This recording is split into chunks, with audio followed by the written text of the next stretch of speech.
supuesto, al secretario general de la Fundación, a Javier Zarzalejos, a Cayetana, por su presencia, a todos ustedes por la asistencia y por la atención. Y voy a tratar de sintetizar, efectivamente, un poco las líneas maestras de este lío escocés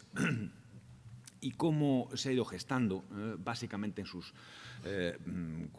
cuestiones o sus aspectos histórico-políticos más recientes, y cuáles son un poco los enfoques que se están dando desde los aspectos que pueden resultar también más interesantes. Como saben todos ustedes, efectivamente, el día 18 de septiembre del año 2014, de este año, dentro de ya de muy pocas fechas, se celebrará un referéndum sobre la independencia de Escocia. Un referéndum que tiene como características básicas que es un referéndum legal, a pesar de lo que alguien pudiera pensar, es un referéndum plenamente legal y constitucional, de acuerdo con la legislación británica. Es un referéndum convocado. Ya explicaremos luego cómo es el encaje constitucional, si alguien tiene especial interés en los detalles, ¿no? Es un referéndum convocado por una ley escocesa, por la Scottish Independence Referendum Act de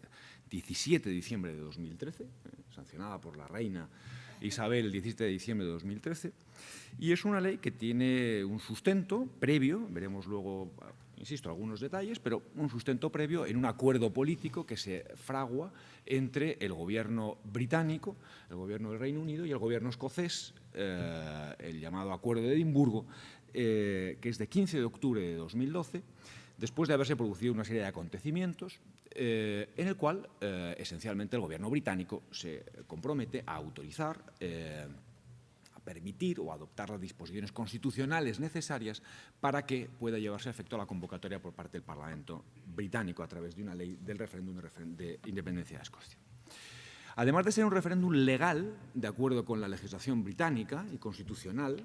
es un referéndum que tiene otra característica muy importante. Es un referéndum decisivo. Ha sido una cuestión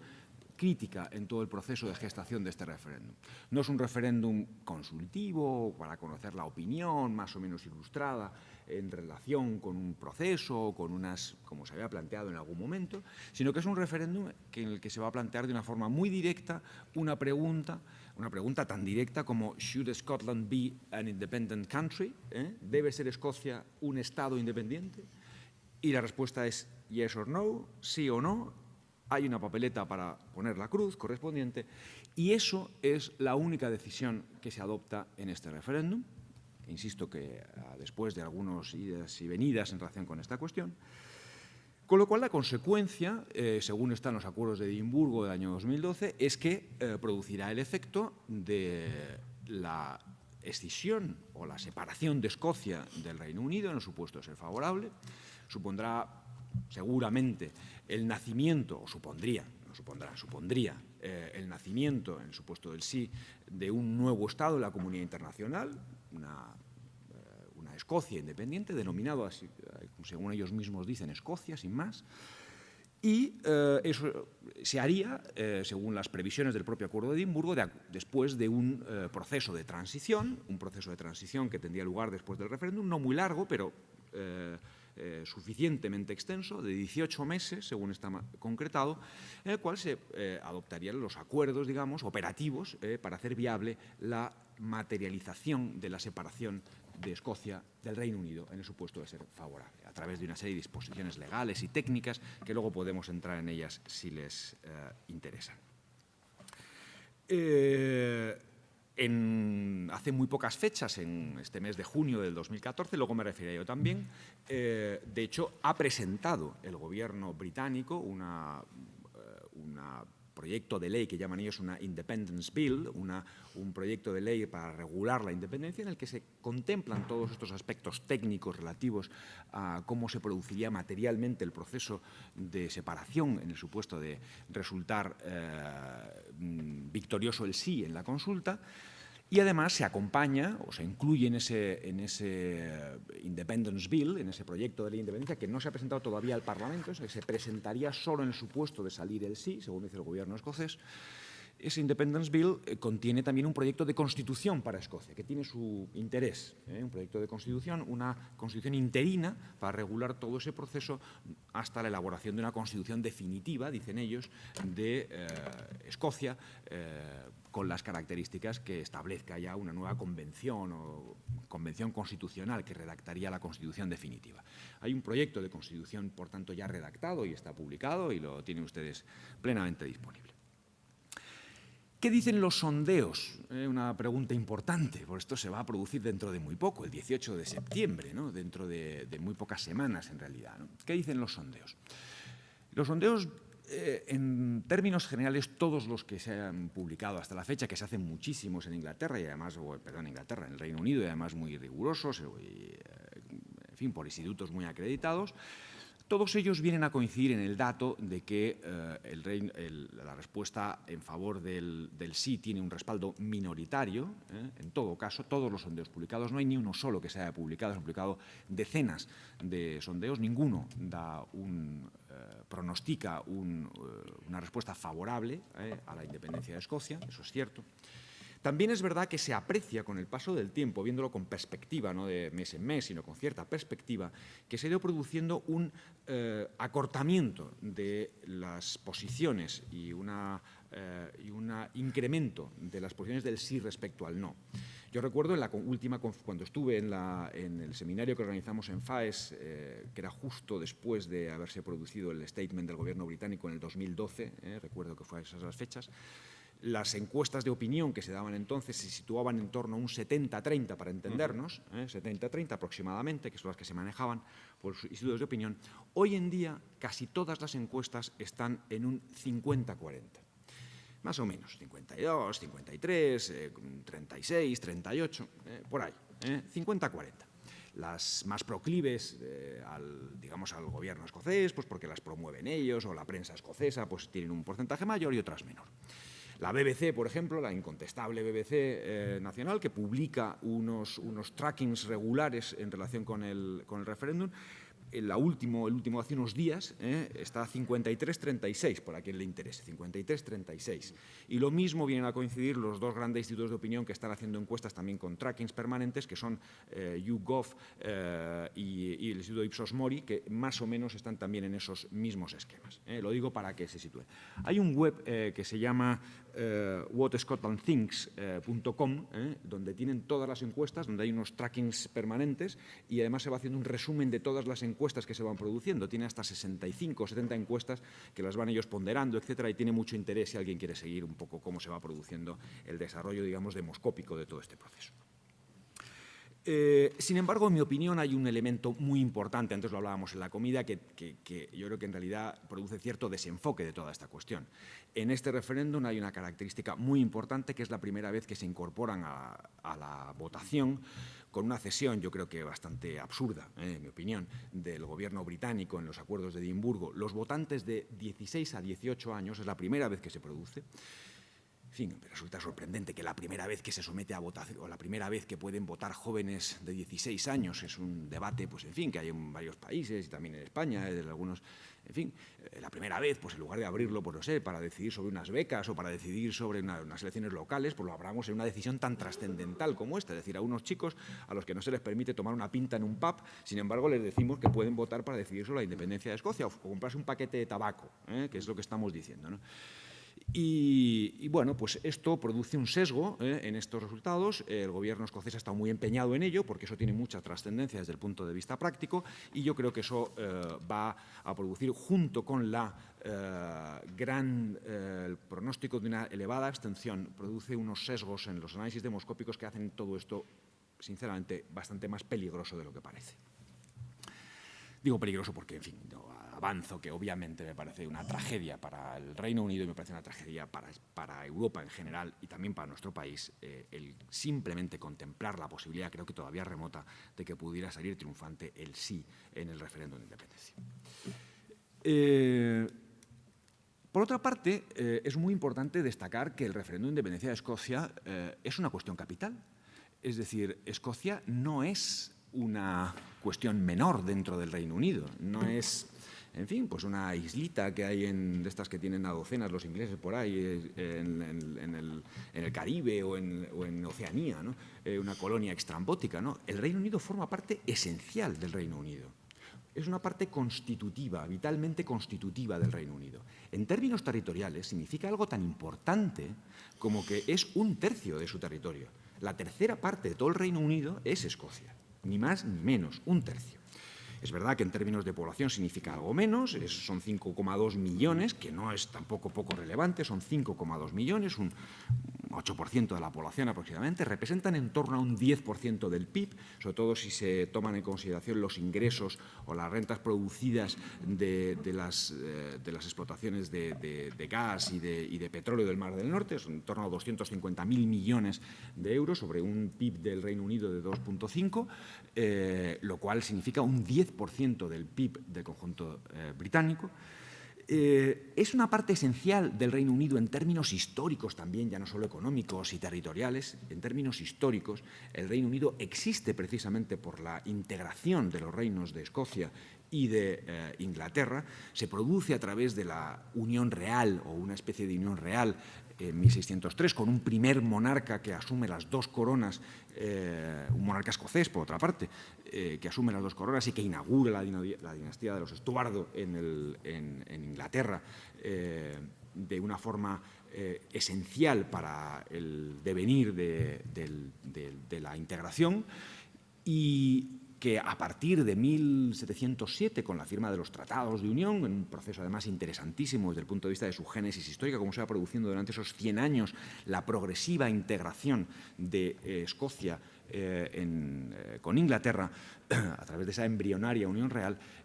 se integran definitivamente con la conformación de un Estado con un único parlamento, con unas únicas leyes, sin perjuicio de las singularidades que siempre ha tenido Escocia y del reconocimiento de su personalidad, pero con un Estado único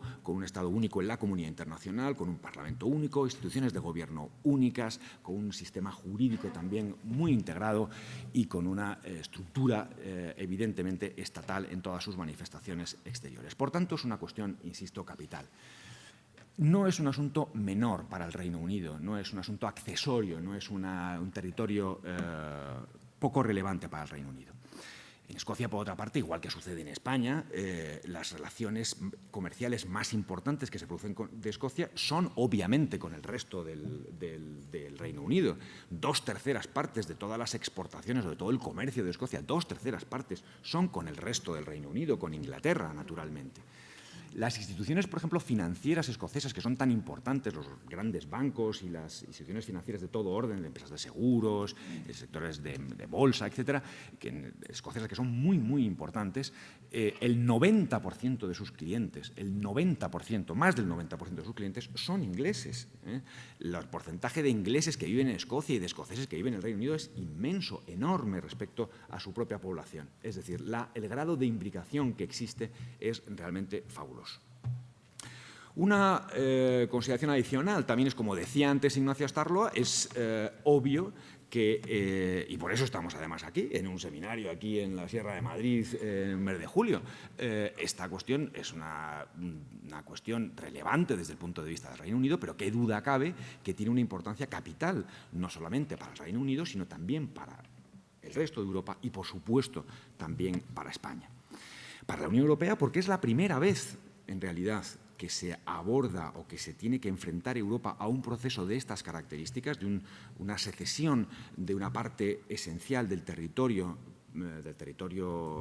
principal de un Estado miembro. Los precedentes históricos, que son el caso argelino y el caso de Groenlandia, tienen mucha importancia desde el punto de vista jurídico, pero no tienen relevancia desde el punto de vista político. No es un caso asimilable desde el punto de vista político, ni mucho menos.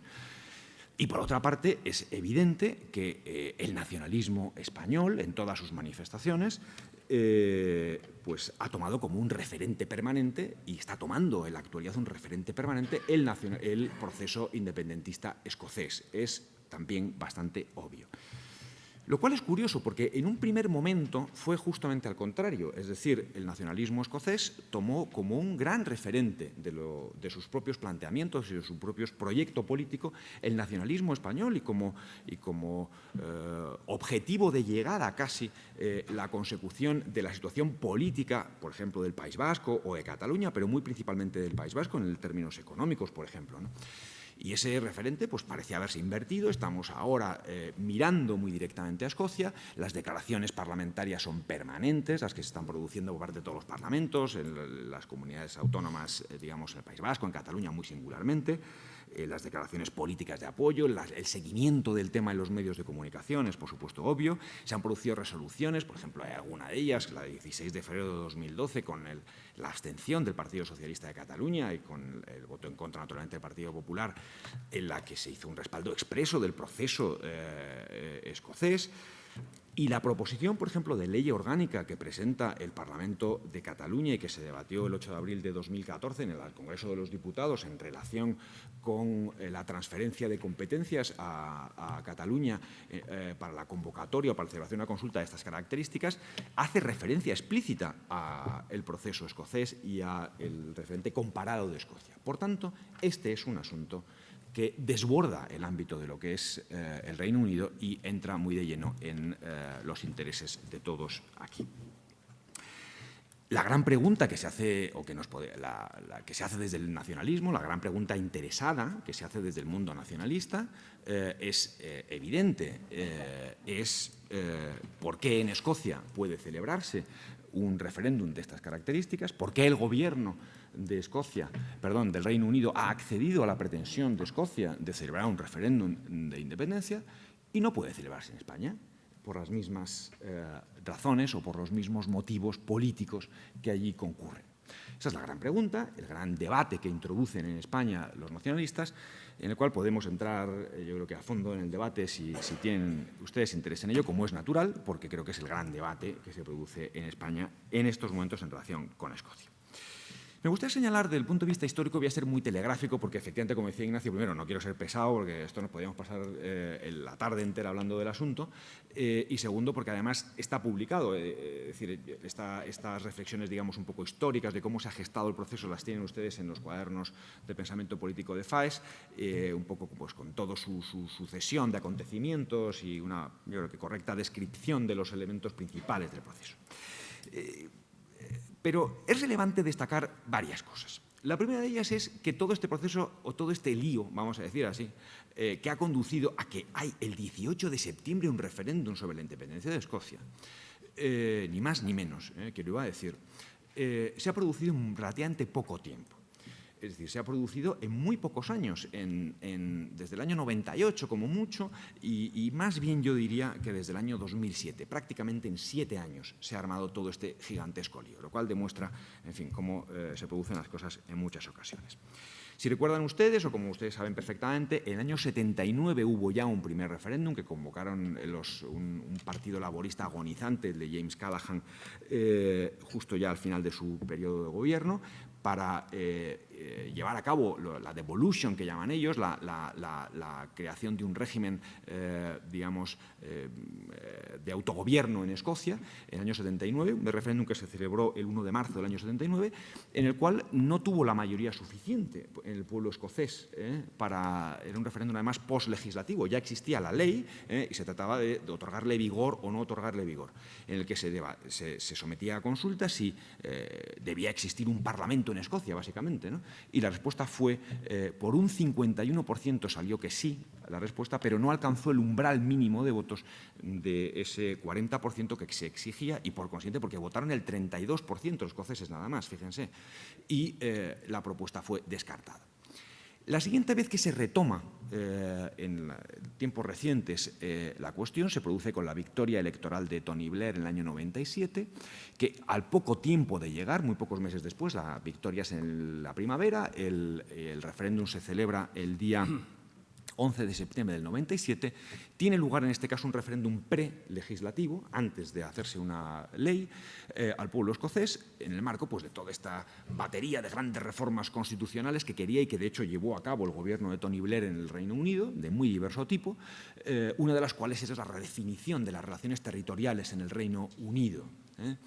Pues en ese contexto de grandes reformas y de grandes ambiciones de Blair recién llegado, después de un larguísimo periodo de permanencia en el poder del Partido Conservador, se plantea como gran estrategia esta cuestión. Se celebra un referéndum en el que el 73% del pueblo escocés votó a favor, es cierto, de volver a establecer un parlamento en Escocia con capacidad legislativa y ya mucho menos, es decir, ya un 60% de ciudadanos que ese parlamento tuviera competencias o alguna competencia en el orden tributario, poder establecer o regular impuestos. A partir de ahí se elaboró, como saben ustedes, por un grupo de expertos, en primer lugar, por una Constitution Unit, un proyecto de ley, la Scotland Act del año 1998, que fue tramitada en el Parlamento, lo que vendría a ser el equivalente aquí al Estatuto de Autonomía, la Ley de Escocia del año 1998, que es la que tiene el punto de partida de todo este lío. El Parlamento se constituye, se celebran unas primeras elecciones en el año 1999. Primer follón que se organiza en el año 1999, elecciones del 99. Es que las elecciones no tienen lugar con arreglo al procedimiento tradicional del Reino Unido, es first past the post, es decir, con sistema de distritos uninominales y netamente mayoritarios, que tan excelente resultado les ha dado en su historia a los ingleses, ¿no? Sino que se hace un sistema, se diseña un sistema electoral mixto entre mayoritario y proporcional, con un porcentaje de diputados elegidos por distritos uninominales y otro, muy relevante, elegido por unos distritos plurinominales con un sistema proporcional puro. ¿Efecto que produce? El efecto que produce en estas elecciones del 99, ya se ve desde entonces, es que el Partido Laborista en los distritos uninominales arrasa en las elecciones, el Partido Laborista que siempre ha triunfado en Escocia. El Partido Laborista tiene, de los 56 distritos, gana en 53, nada más y nada menos, 53. O el Parlamento hubiera sido 53-3, si hubiera sido de los otros. Y, sin embargo, con el sistema proporcional eso se invierte completamente y llegan a ser la segunda fuerza, lógicamente, el SNP, el Partido Nacionalista Escocés, con 35 escaños que nacen de aquello, ¿no? Uno de los problemas que hay en Escocia, no nos engañemos, es el problema de la irrelevancia desde el punto de vista político que tiene el Partido Conservador, que ha tenido históricamente el Partido Conservador. En Escocia, en el Parlamento de Westminster, de los 59 diputados que hay, 59 diputados en Londres, en Westminster, 59, solo hay uno del Partido Conservador. Uno del Partido Conservador, que tradicionalmente deben vivir allí, no sé muy bien quién, ¿no? No son muy aficionados a la cosa, ¿no? Porque es sorprendente la escasa presencia del Partido Conservador en Escocia. Pues bien, se forma un gobierno, primero, entre los laboristas y los liberaldemócratas, que pone en marcha un poco el proceso, el sistema. Las siguientes elecciones se aprueban las grandes leyes, etcétera, pues para poner en marcha el sistema de autogobierno escocés. Siguientes elecciones son el año 2003, elecciones, se vuelve a producir un resultado muy similar, bajan algo los nacionalistas escoceses, pero se reproduce más o menos y hay un nuevo gobierno liberal-demócrata. En esas elecciones, además, no participa Salmon, el líder del Partido Nacionalista Escocés, porque entonces está fuera de juego por razones políticas en su propio partido. Y el año 2007 se celebran unas nuevas elecciones, cada 4 años, se celebran las elecciones, año 2007, que son las más relevantes, porque en esas elecciones el partido laborista está muy debilitado por el Blair, la guerra de Irak, las grandes tensiones que se producen dentro de su propio partido político. De hecho, él se va del liderazgo del Partido Laborista pocos meses después, que sustituye Gordon Brown,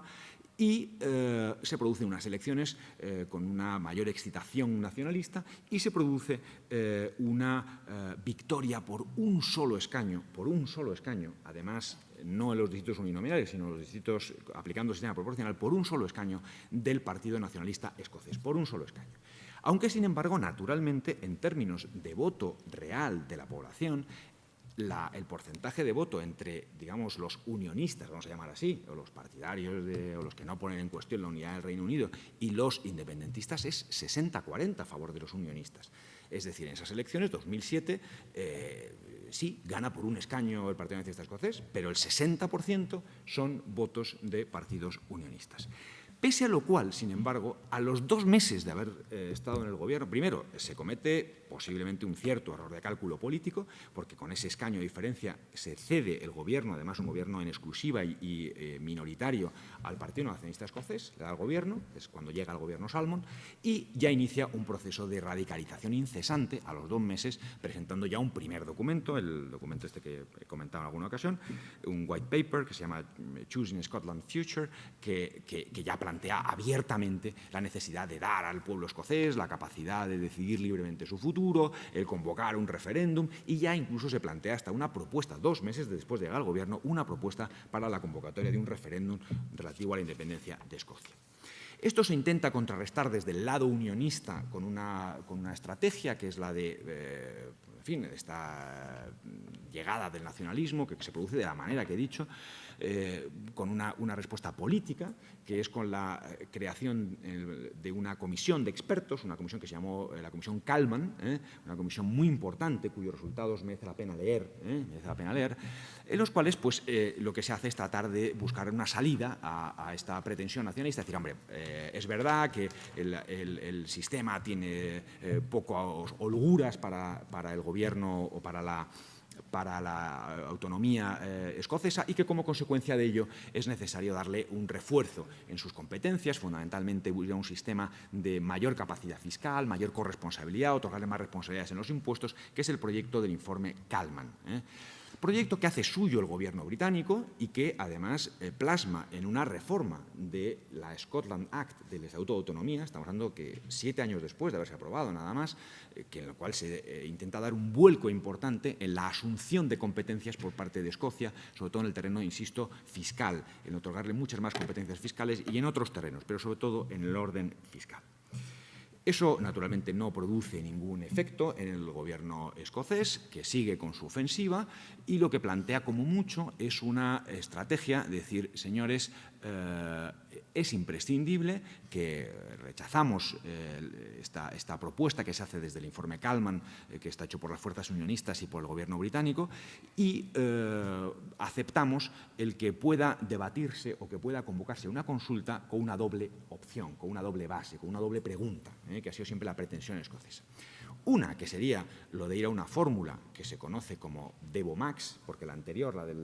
del informe Kalman, es la que se conoce convencionalmente en el argot un poco político como a Devo-Plus, una devolución ampliada. Devo-Max es la devolución de máximo.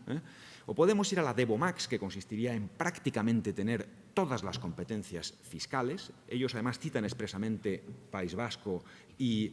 Navarra, ese es el modelo, es decir, en el que recaudamos, gestionamos todos los impuestos y aportamos un cupo, y además todas las competencias de gestión, excepto en asuntos exteriores, defensa, el currency y las pensiones, el resto de las competencias son de Escocia. Eso sería el Devo-Max y eso lo plantearíamos como una alternativa en un referéndum a la independencia. Ese es el planteamiento lisa y llanamente de la cuestión. Se hace también con un draft referéndum, etc. Y este proyecto, este draft referendum bill que se presenta por el gobierno escocés, entonces ya al final de la legislatura del 2007, es con el que se presenta el gobierno escocés a las elecciones del año 2011. Elecciones de 2011, cuyo programa único por parte del nacionalismo escocés es precisamente sacar adelante esta propuesta de Devo-Max o, en su caso, la independencia con un referéndum, que es la que obtiene una victoria, en este caso ya sí que una victoria clara, clara. Es la primera vez que se produce, es cuando se produce el sorpaso, y se produce una victoria clarísima por parte del Partido Nacionalista Escocés, que obtiene mayoría absoluta en el año 2011 con ese programa electoral consistente en este punto. Eso es cierto y es razonable. A pesar de todo, en términos de voto popular, nunca ha superado el 50%, ni siquiera en estas elecciones el 50% el voto, digamos, nacionalista frente al voto unionista, tampoco en estas elecciones. Producen un nuevo documento, una nueva radicalización, plantean ya en un nuevo documento que probablemente ellos no tengan competencias y que sería necesario buscar el acuerdo con el gobierno británico, explican las fórmulas para poder llegar a ese acuerdo desde el punto de vista constitucional y una serie de previsiones sobre cómo debería desarrollarse el referéndum. Aquí se produce un punto de inflexión muy importante, porque es en este momento, estamos hablando del año 2011, cuando se está recién aterrizado en el gobierno británico, lleva unos pocos meses, el nuevo gobierno del Partido Conservador y del Partido Liberal Demócrata, en un hung parliament, en un parlamento sin mayoría absoluta en Westminster, y se produce la gran decisión política, se produce en enero del año 2012, en un documento además de 3 páginas, que es el más importante en todo este proceso, en el cual el gobierno británico ante el Parlamento de Westminster presenta un statement en enero del 2012 y dice: señores, vamos a aceptar la celebración de un referéndum por parte de los escoceses. Vamos a aceptar el planteamiento del gobierno escocés. Lo hacen sobre la base, pues, en fin, de naciones, the most successful multinational nation, la más exitosa Estado multinacional del mundo, ¿no?, dicen ellos, ¿no?, con 300 años de historia. Aquí ha habido una votación que se ha producido en el año 2011, se ha presentado un gobierno con un programa muy claro y, por consiguiente, el principio democrático, esto dice el gobierno británico, dice: el principio democrático exige que sea el pueblo escocés el que tenga que pronunciarse sobre su permanencia en el Reino Unido. Nosotros, dice el gobierno británico, no somos partidarios de ello, no somos partidarios, por supuesto, creemos que la independencia es un fracaso completo y sería un disparate gigantesco, pero no nos pondremos enfrente de la celebración de este proceso. A partir de entonces los acontecimientos se precipitan. En este documento, pues el gobierno británico pone una serie de reglas del juego, dice: no, esto hay que acordarlo, tenemos que hacerlo en términos constitucionales, haciendo una ampliación. Ustedes no pueden convocar el referéndum por sí mismos, ustedes no pueden convocarlo, dice el gobierno británico, no puede convocar porque la Scotland Act no se lo permite. Esto lo podríamos hacer nosotros haciendo Westminster una modificación de la Scotland Act o haciendo una ampliación extraestatutaria de competencias por la vía de lo que ellos llaman una Ordering Council, que es como finalmente se hace, autorizando la celebración por una sola vez, es decir, por esta vez, de un referéndum, y además nosotros ponemos como condición el que no sea un referéndum multiopción, sino que sea un referéndum claro en el que haya solo una pregunta y que sea una pregunta además decisiva. No vamos a discutir aquí sobre si Devomax, sobre en el caso de Devomax, que nos suena a todos esto, en el caso de que no sea Devomax que haya la independencia o al revés. No, habrá una única pregunta, será muy clara, será decisiva y se celebrará además antes de que acabe el año 2014. Eso le impone el gobierno británico en esta decisión. Las interpretaciones de esta decisión son muy complicadas, luego podemos entrar en ellas. ¿Por qué el gobierno británico hace eso? Aquí en esta mesa, pues en fin, hay opiniones para todos los gustos al respecto. Luego las hablaremos con más intensidad si les interesa eso. ¿Por qué hace el gobierno británico eso? ¿Por qué se acepta eso por el gobierno británico? Un gobierno, además, en fin, se supone que no compuesto por insensatos, un gobierno conservador, con una mayoría además importante en Westminster. ¿Por qué hace eso? ¿Qué pasa a partir de entonces? Pues los acontecimientos a partir de entonces aún se disparan más. Es decir, por una parte hay una serie de acontecimientos jurídicos que son, pues en primer lugar, el que se realiza el Acuerdo de Edimburgo al que antes me refería, que es el que se materializa este estado de cosas, en el que se acuerda que el gobierno británico presentará o dictará una Ordering Council para llevar a cabo el proceso, transfiriendo las competencias a Escocia, al Parlamento escocés, para que pueda el Parlamento escocés hacer la convocatoria del referéndum. Es verdad que con la condición de que sea una pregunta única, que sea una vez y que además se haga antes de finales de octubre del año 2014. Con esas condiciones, pocas más, y con una serie de reglas del juego desde el punto de vista, pues, de la limpieza del proceso electoral, ¿no? Este acuerdo de Edimburgo se materializa, es digamos, lo que arranca el proceso, se aprueba por parte del gobierno británico la Ordering Council y se aprueba por parte de Escocia, como es lógico, del Parlamento escocés, la Scottish Independence Referendum Act, la ley reguladora del referéndum de independencia, que se aprueba el 17 de diciembre de 2013, con las características que ya les he dicho. La pregunta, la fecha, el derecho de voto que se les ha dejado en la Ordering Council de los 16 a 18 años y toda la normativa electoral relativa a la organización de este proceso. Y acaba el proceso, después de la convocatoria, que está jurídicamente esto es como se materializa, acaba con este documento que tiene interés y les recomiendo su lectura. Está en la web del gobierno escocés, que es la Scottish Independence Bill, que es en la que se encuentra este proyecto de constitución de Escocia, en la que tiene cosas muy curiosas de resaltar, ¿no? De todo tipo, pues desde cómo se van a denominar, cuál va a ser su sistema político, su forma de gobierno, forma de Estado, etcétera. Y alguna muy curiosa, por ejemplo, es que la jefatura de Estado en ese proyecto de Constitución es una jefatura de Estado monárquica. Se declaran como una monarquía constitucional, una monarquía parlamentaria. La jefe de Estado será la reina Isabel, y sus sucesores. Está en la Constitución, el proyecto de Constitución de Escocia. La nacionalidad, ¿quiénes van a ser escoceses? ¿Qué pasa con los ingleses que viven allí? En fin, se regula un sistema de doble nacionalidad también para los escoceses y los ingleses. En fin, una cosa toda muy curiosa. Y, por supuesto, una adhesión inquebrantable a la cuestión de la Unión Europea, de la pertenencia a la Unión Europea que ellos sostienen. Acabo ya, porque me lo indican con muy buen criterio los moderadores, haciendo una referencia a una serie de aspectos políticos que se han producido también desde entonces. Es evidente que desde entonces, desde que se ha producido la convocatoria del referéndum, en Escocia se ha producido una división de la opinión pública muy grande. Una división de la opinión pública que se nota en Escocia, en las conversaciones de bar, en los círculos de opinión, en la vida cotidiana de los escoceses. Los intelectuales, el mundo económico, en fin, se ha dividido, como pasa en una circunstancia de estas características, con posiciones de un tipo y de otro. Es cierto que el debate que se ha producido en Escocia y que se está produciendo ahora mismo en Escocia es un debate bastante informado, que es una diferencia importante respecto de la que se observa en otros lares, vamos a decir así. Es un debate bastante informado porque, sobre todo desde el lado unionista, desde el lado del gobierno británico, se ha hecho, y además se está haciendo crecientemente según va avanzando el proceso, un gran esfuerzo de comunicación por poner de relieve cuáles son los efectos que tendría para los escoceses en todos los órdenes de la vida vida por separado respecto al Reino Unido.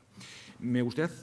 enseñarles, no les voy a referir a ellos, dos documentos. Hay uno muy importante desde el lado unionista, que es este documento que se llama Scotland's Future, que es un documento muy bien hecho desde el punto de vista conceptual, en el cual se examinan, desde el lado digamos, del gobierno escocés, digamos, todas las áreas de gobierno posibles, desde la defensa, seguridad, interior, las pensiones, el currency, en fin, el empleo, la educación, todos los ámbitos de gobierno, cómo resultarían en el supuesto de la independencia y cómo se abordarían. Y están todos en este documento tocho, que no se lee ningún lector, de 700 páginas, en el cual pues, se cuenta bastante bien todo eso, pues, de una perspectiva algo sesgada. Es curioso, respecto a lo que decía Íñigo antes, que ellos sostienen la tesis, es conocida, la podemos debatir luego en términos más técnico-jurídicos, ellos sostienen la tesis, está en este documento bien explicada, de lo que llaman ellos la continuity of effect, es decir, sostienen la tesis de que se produce una especie de ampliación o una especie de ampliación de la comunidad europea implícita o una sucesión implícita en su condición de miembro de la Unión Europea, o que puede suceder eso. Ellos son vaporosos en este tema, pero en fin, bueno, sostienen que se produce esa continuidad de facto, que es un supuesto excepcional, que no ha tenido lugar nunca y que esto hay que abordarlo de otra manera. En todo caso, ellos niegan la aplicación del artículo 49 del tratado, es decir, que tengan que incorporarse como un Estado nuevo completamente y que esto se resolvería por la vía, en todo caso, de la modificación de los tratados del artículo 48, por otra vía, que por otra parte tampoco es que sea mucho más sencilla, es igual de complicada, pero ellos sostienen, pues, en fin, esta idea. Y que todo al final acabará resultando pues, del entendimiento político y de las buenas relaciones con el Reino Unido que se generarán en ese proceso de transición. El gobierno británico, por su parte, también ha producido innumerables documentos. Ha hecho esfuerzos, ha hecho la Cámara de los Comunes, en primer lugar, que es muy notable y les recomiendo mucho la lectura de esos documentos, mucho, al que tenga interés en esto. Se creó una comisión, una inquiry, una comisión de encuesta en la Scottish Affairs Committee, en la Comisión de Asuntos Escoceses, en la cual se han ido produciendo centenares de comparecencias de expertos, de constitucionalistas, de expertos de todas las materias, que han producido 14 informes, 14 reports sobre todas las materias que están todos publicados, muy interesantes sobre el tema. El gobierno británico, el Ministerio de Asuntos escoceses, ha publicado unos documentos que se llaman Scotland Analysis, que son unos documentos en los cuales se analizan también sector por sector todas las políticas y todas las inconsistencias y los inmensos riesgos y perjuicios que tendría la separación de Escocia del Reino Unido en todas las áreas, en las pensiones, en cómo la deuda pública, en la currency, qué pasa con la libra esterlina, en fin, todos los terrenos, los mercados de valores, en fin, en todos los terrenos habidos y por haber. Hay uno muy importante que Íñigo conocerá perfectamente, que es el que se refiere precisamente a las relaciones internacionales y al tema de la Unión Europea, que está producido por el Foreign Office y que es un documento especialmente importante, es un documento extenso que dice qué pasaría no solamente con Escocia, sino con el propio Reino Unido en el supuesto de una secesión de Escocia, ¿no? Entonces, como se lo plantean todo, pues en fin, lo analizan con rigor, ¿no? Y hay un informe jurídico que ha servido de base a la oposición oficial del gobierno británico, el Foreign Office, que está hecho por los catedráticos James Crawford y Alan Boyle, son un catedrático de Cambridge y otro de la Universidad de Edimburgo, y barristers además conocidos, unos grandes especialistas de interacción al público, que les recomiendo su lectura. Es uno de los documentos mejores que se pueden leer sobre la materia, en fin, a los que nos gusta el derecho, ¿no? Si es que esto del derecho internacional público se puede llamar derecho, que es discutible, ¿no? Acabo. Y le recomiendo mucho la lectura de este documento, en el cual viene básicamente a sostener que el caso del Reino Unido que este caso es único, pero que la tesis razonable que debería producirse naturalmente sería que el Reino Unido permanecería como el Estado sucesor en el caso de una sucesión. Obviamente es una reflexión sobre la sucesión de Estados muy, muy interesante con derecho comparado, etcétera. Se produciría la situación del Reino Unido, la sucesión y, por supuesto, Escocia pasaría a ser un Estado nuevo y, como tal Estado de nueva creación, tendría que aplicar por su pertenencia a todas las organizaciones internacionales de las cuales quiera pertenecer y, por supuesto, también al ámbito de la Unión Europea, coincidiendo también, es verdad, que tiene todo esto un componente político y de reconocimiento por el resto de la comunidad internacional que es muy relevante. Y hasta este momento hemos llegado en relación con el proceso de independencia de Escocia. Y perdón por un poco la extensión que he tenido. Muchas gracias.